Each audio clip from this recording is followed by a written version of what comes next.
Jésus a mis ses pieds dans ma maison. Il a mis ses pieds dans ma maison. Jésus a mis ses pieds dans ma maison.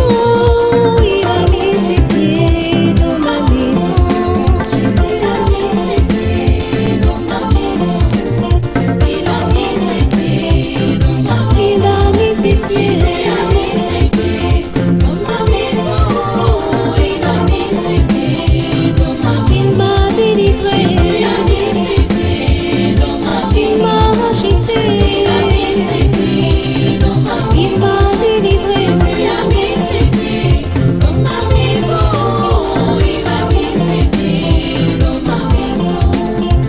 J'ai reçu Jésus dans ma maison. J'ai reçu la paix, l'amour et le bonheur. Quand j'ai reçu Jésus dans ma maison, j'ai reçu la paix, l'amour et le bonheur. Jésus a mis ses pieds dans ma maison. Il a mis ses pieds dans ma maison. Jésus a mis ses pieds dans ma maison. Maintenant, je pose la question. On va faire comme à l'école. Moi, monsieur. Les fornicateurs, là. Les hommes qui aiment commander, là. Est-ce que, normalement, vous avez au-dedans de vous la nécessité qui vous est imposée d'agir correctement vis-à-vis de votre partenaire? Ne répondez pas vous-même. Les devant le Saint-Esprit. Laissez vous-même. Les femmes, les femmes aussi, les petites. Alléluia. Regardez comment ma petite est habillée ce matin. Mesdames et messieurs, je voudrais vous présenter la première dame du ministère pour le Monsieur de nuit. Vous la présentez.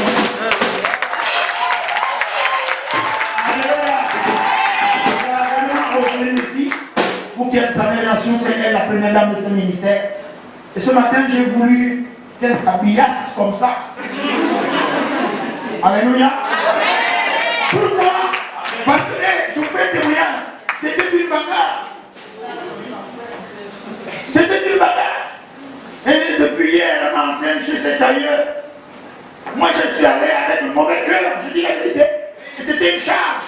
Parce que c'était tard. Et quand nous sommes allés là-bas, c'est un témoignage. Le tailleur n'avait rien cousu, il n'était pas fini. Parce que l'autre lui avait serré le cœur. Le matin, je lui ai promis, je vais l'accompagner chez le tailleur. Le matin là, j'affile ma mauvaise mine dentaire. Et je ne suis plus d'accord. Mais il est allé là, puis la voiture, j'ai dit Seigneur, garde là, seulement qu'elle revient avec Jax. Elle revient avec le robe de soirée, comme les robes les robes de l'année 60, les robes de noblesse là. Les robes, les femmes sont habillées comme les épouvantails. Une belle robe de soirée, une très belle robe de soirée. Mais ce n'est pas ce que je voulais. Je voulais qu'elle s'habillasse. Comme je l'avais prévu. Pourquoi? Et depuis une semaine, je dis, parce que la nécessité m'imposait, je voulais que ce que mes enfants appellent la vieille, qu'elle s'habillasse comme une petite. Lève-toi comment? Là, le profil de force. Profite, maman, profite. Profite. On va le profit. Alors, derrière.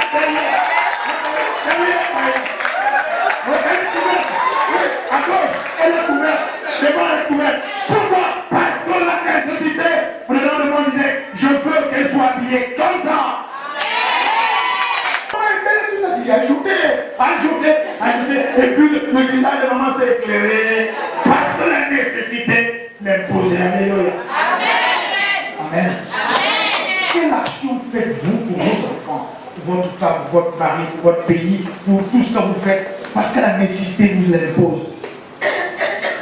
Alléluia. J'ai en moi, dedans de moi, un réflexe. Quand je suis à Libreville pour prêcher, je dois envoyer des messages à certaines personnes pour dire que je serai à Libreville, je prêche. Parce que la nécessité de l'homme de Dieu m'impose que telle personne doit venir. Alléluia. J'ai crié sur ma fille prudente, je me dis, tu dis à papa fidèle, à sa femme, je veux les voir, il ne faut pas qu'ils manquent. Hein? Je dis, il faut aller les chercher. Je me demandais, est-ce que l'homme de Dieu et sa femme sont oui? Ce n'est pas que je n'aime pas les autres, mais la nécessité m'a mis à cœur de leur dire, est-ce que l'homme de Dieu est là? Oui. Est-ce que papa fidèle est là? Oui. Est-ce que Jean est là? Oui. J'ai encore demandé qui? Alléluia. Amen. Il dit, si tu le fais avec mon cœur, verset 17, si tu fais ça avec mon cœur, tu en reçois la récompense. Amen. Wow. Il dit, la nécessité que Dieu te met à cœur, donc Dieu te l'impose, n'est-ce pas, pour premièrement éviter le malheur dans ta vie, mais deuxièmement il te dit, bon, comme je te l'impose pour éviter le malheur, mais maintenant tu as reconnu que Dieu t'impose à évangéliser, tu as reconnu que Dieu t'impose à aimer ta femme, tu as reconnu que Dieu t'impose à te soumettre à ton mari, tu as reconnu que Dieu t'impose à faire telle ou telle chose. Maintenant, si tu fais cette chose-là de bon cœur, même s'il était imposé par Dieu, pour dire comme la Vierge Marie, oh je suis la servante du Seigneur, qu'il soit fait selon la volonté de Dieu, tu en reçois la récompense. Amen. Alléluia. Tu sais de quoi je parle, Alléluia. Je sais de quoi je parle. Je connais ma fonction. Je connais comment ma vie. Aujourd'hui, je suis à l'église. J'ai tout donné. J'ai tout abandonné à mes fonctions officielles. Je suis à l'église aujourd'hui là. Parce que la nécessité m'en est imposée.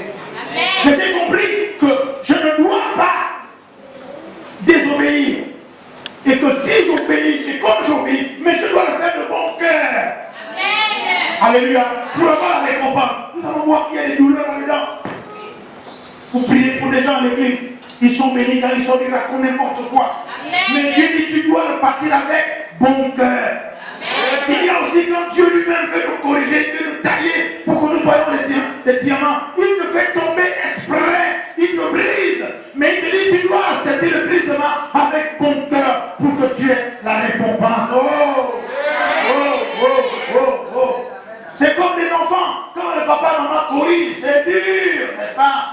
Mais tu dois accepter la correction, car c'est avec amour que Dieu, n'est-ce pas, on va dire, éduque ses enfants. C'est avec amour qu'un papa et une maman éduque ses enfants. C'est dur, n'est-ce pas? Mais si tu acceptes l'éducation, tu acceptes la correction, n'est-ce pas? Tu auras la récompense d'être bien éduqué. Tu auras la récompense de témoigner. Alléluia.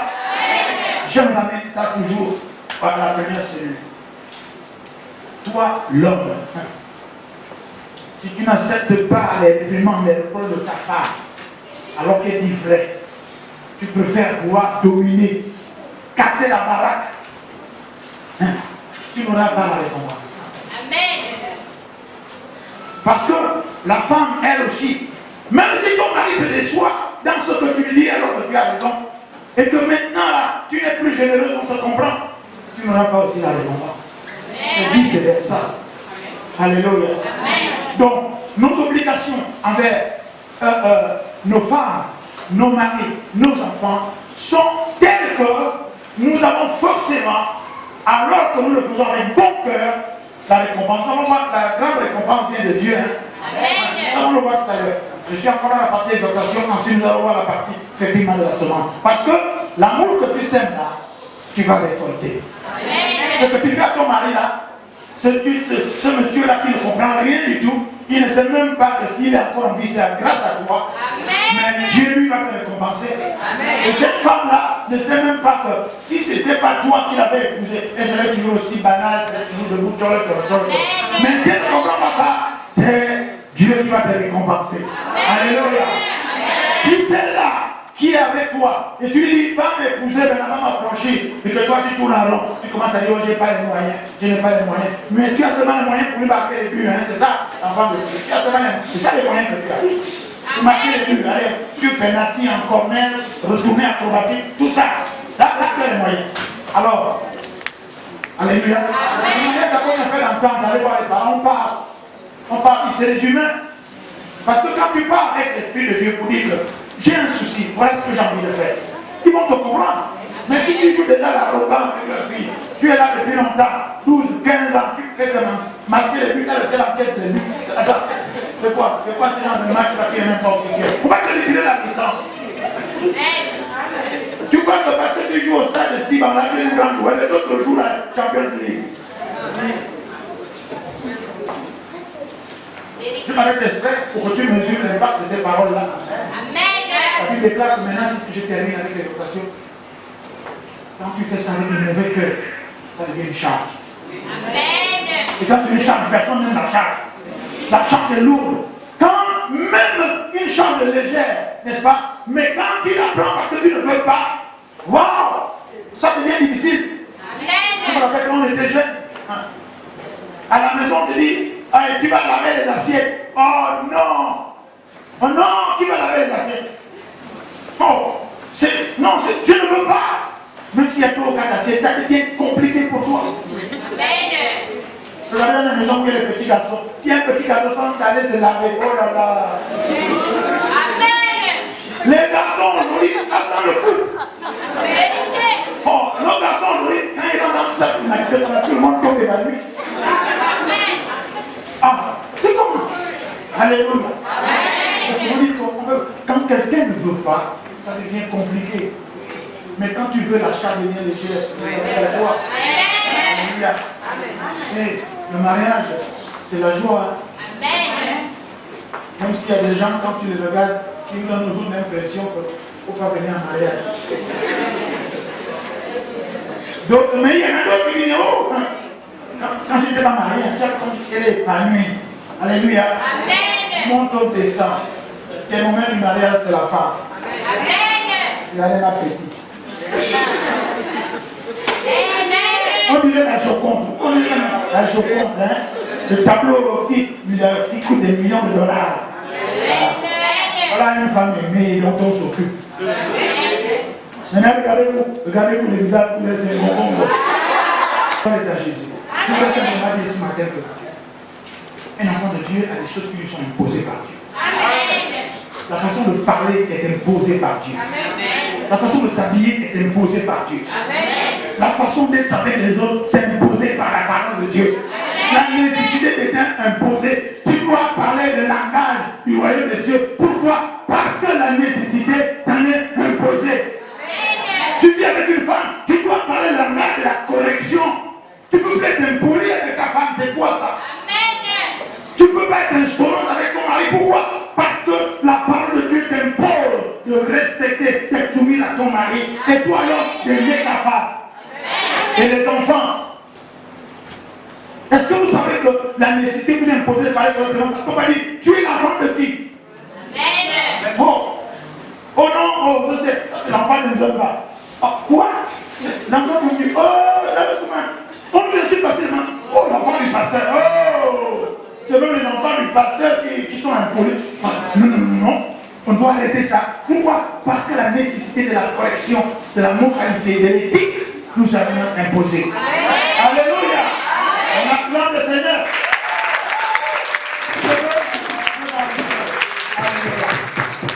On va faire un ministère complet. Tu peux d'abord arrêter ça sur l'église locale. Dieu me met à cœur chaque année de faire le culte spécial de l'entrée. En fait, c'est un culte de semence. Alléluia. Amen. Un culte où on doit mettre des graines en terre. Amen. Vous allez voir que toute la création de Dieu répond au principe de la graine et de la semence. Amen. Parce que Dieu fonctionne avec la semence, avec la graine. Il n'y a rien que tu puisses obtenir sur cette terre et dans la vie de Dieu sans les graines. C'est pour ça qu'à chaque début d'année, je demande aux parents qui ont des enfants de mettre chacun selon ce qu'il a par rapport à ce qu'il a comme vision pour son enfant, n'est-ce pas? Son enfant qui est sa graine, issue de sa semence, n'est-ce pas, non? Que cette semence doit croître dans le milieu dans lequel il sera planté, à l'école, n'est-ce pas? Et dans d'autres environnements.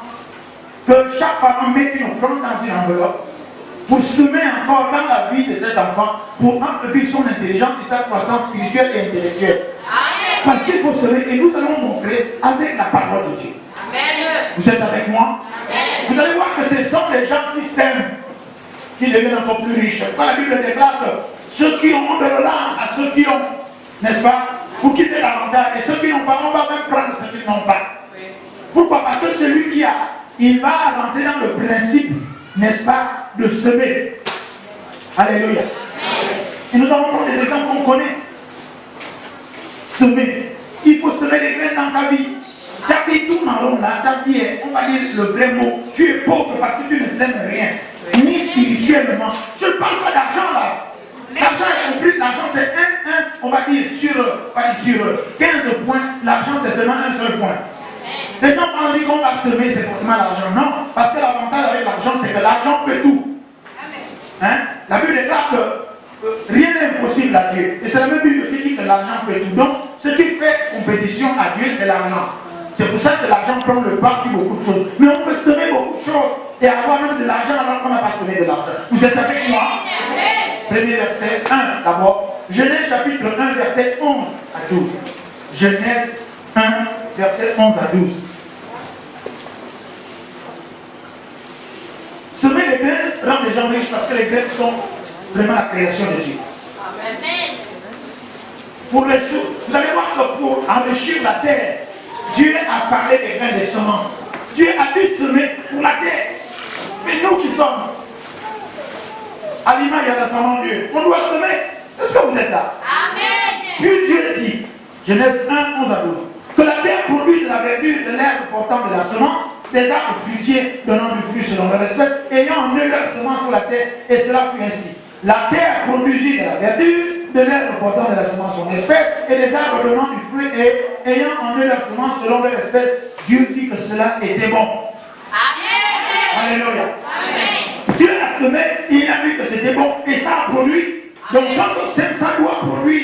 Amen. Alléluia. Amen. Regardez, je sais qu'il y a beaucoup de gens qui ne sont pas allés, qui n'ont pas pris les avions encore dans cette assemblée. Donc, je parle. Et écoutez, je sais qu'il y a aussi des gens qui prennent les avions dans le vampire. Oui. Tu as pris l'avion, normal que tu prennes aussi l'avion dans le vampire.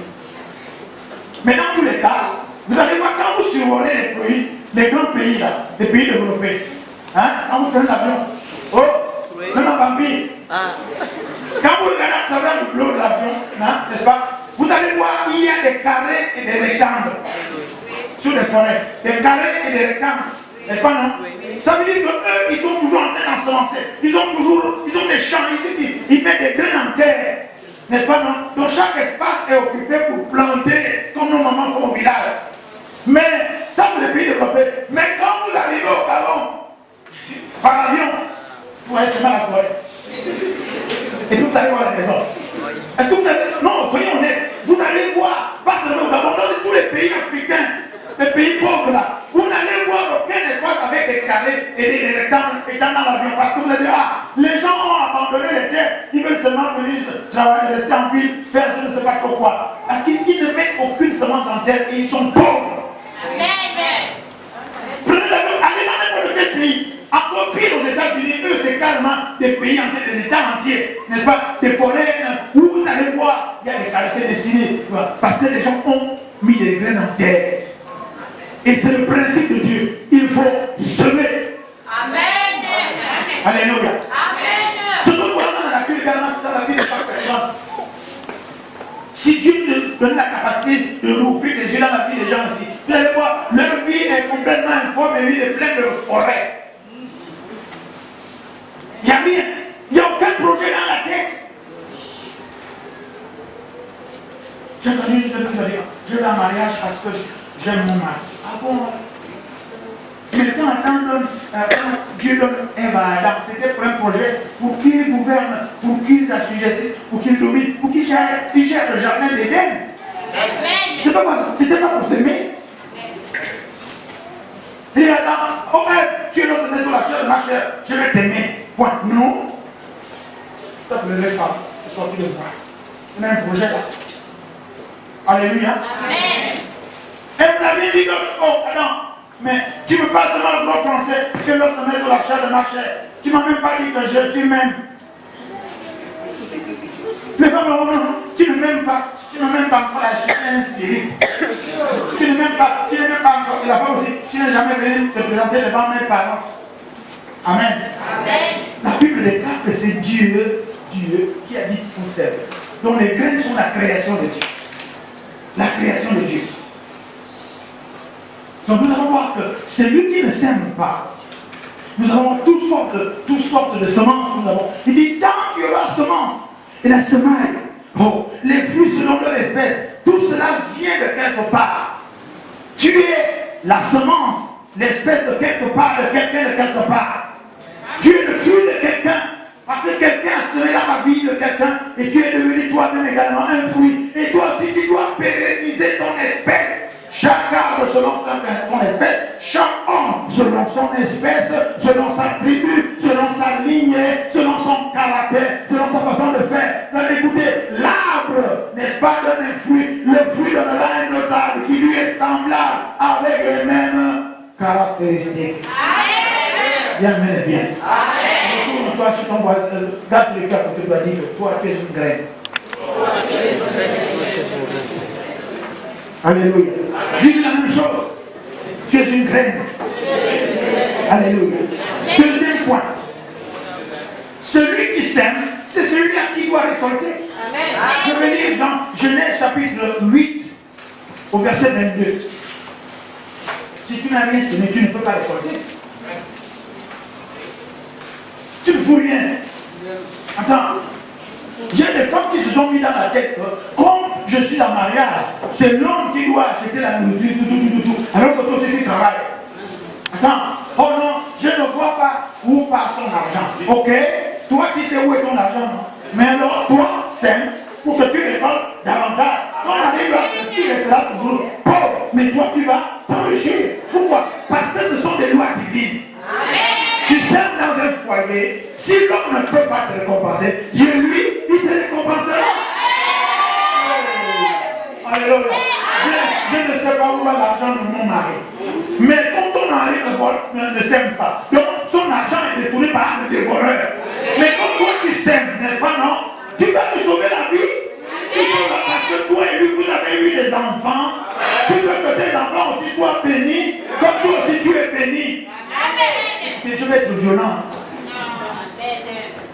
Savez-vous que Ruth a été délivrée par la mort de son mari pour que finalement elle puisse boire de la lignée de Jésus-Christ. Amen. Il y a des hommes qui vont mourir parce qu'ils ne peuvent pas s'occuper de leur part. Et que la femme est une servante de Dieu. Amen. Regardez Abigail, n'est-ce pas, non? Oui. Hein? Oui. Avec Nabal, un homme insensé. Oh. Alors que David Blanc, il avait Dieu a dit non, moi-même je termine. Alléluia. Attention, ce que je dis là est valable aussi pour la femme. Tu ne veux pas te soumettre, tu vas embêter les serviteurs de Dieu. Tu es toujours en train de faire n'importe quoi parce que tu estimes que tu as et que tu es marié. Mais Dieu va te demander ta vie pour libérer ce temps. Tu peux me tester.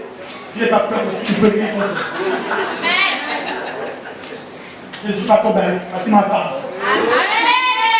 Où est pour toi? Elle arrive par plus, le sous-marin. Ouais, ok. Comme c'est une prophétie, acclamons le Seigneur.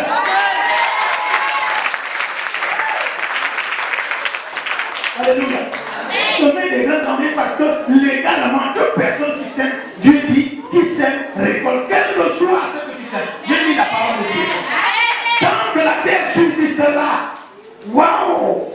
Les semailles et la moisson, le froid et la chaleur, l'été, l'hiver, le jour et la nuit ne cesseront point. Amen. Wow! Amen. Ces choses-là, ça ne cessera pas. Les semences ne cesseront jamais. Amen. Donc, forcément, tu vas récolter, puisque tu dois récolter selon les saisons. Et les saisons ne vont jamais s'arrêter. La semence ne va jamais pourrir, elle va pousser. Chacun récolte ce qu'il aura semé. Amen. Oh, dites Amen et bien.